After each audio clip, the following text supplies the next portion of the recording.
The ultimate goal is not tariffs. The ultimate goal is to get China to play by a set of rules, to quit stealing intellectual property, to quit subsidizing their products, and to play fairly.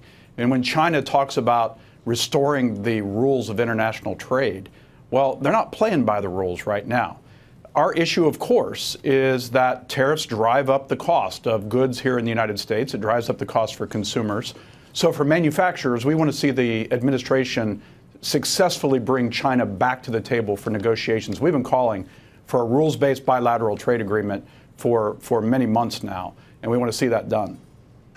Jay, just philosophically, can we actually become an economy again that is really dependent on manufacturing? You remember the narrative that will never be what we are anymore, and those jobs aren't coming back. And wow, Joe, talk about a slap. We are an economy that's dependent. But remember, there's no magic wand. We're not going to ever bring these back. There's no magic wand. You remember all those comments? I mean, yeah, it's all BS.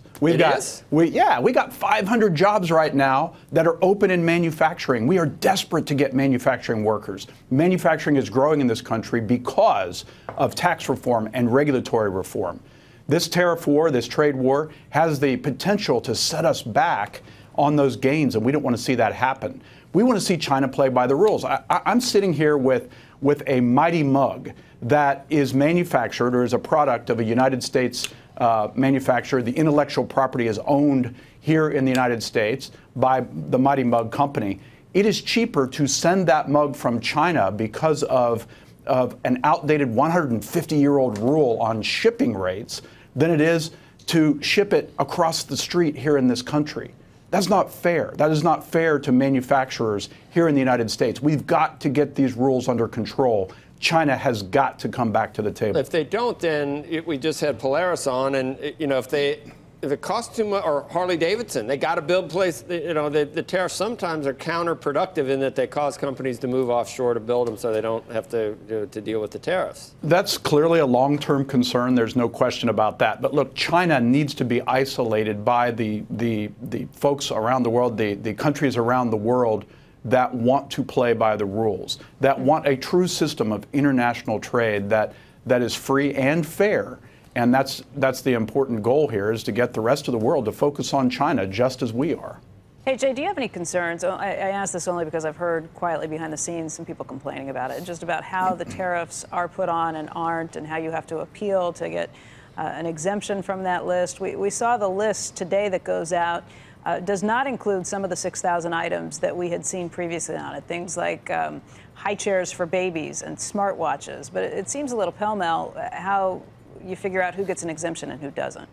Well, I really can't comment on how those decisions are made. Obviously, we have manufacturers who are relying on inputs. You mentioned some of them at the top of this story, and they're trying to get those exemptions. In some cases, they've been successful. In some cases, they haven't. I don't know how those decisions are being made in commerce, but obviously, if manufacturers have a product that they have a concern about, we're going to be advocating for them. 5 years from now, we will have how many more manufacturing jobs if we continue to successfully deal with some of these trade issues, do you think, Jay? I mean, this is a long-term sea change in what we saw for 20 or 30 years as things declined. We're going to be on an upswing. We have been on an upswing for the last several years, and that has been supercharged over the last 18 months because, again, of tax reform and regulatory reform.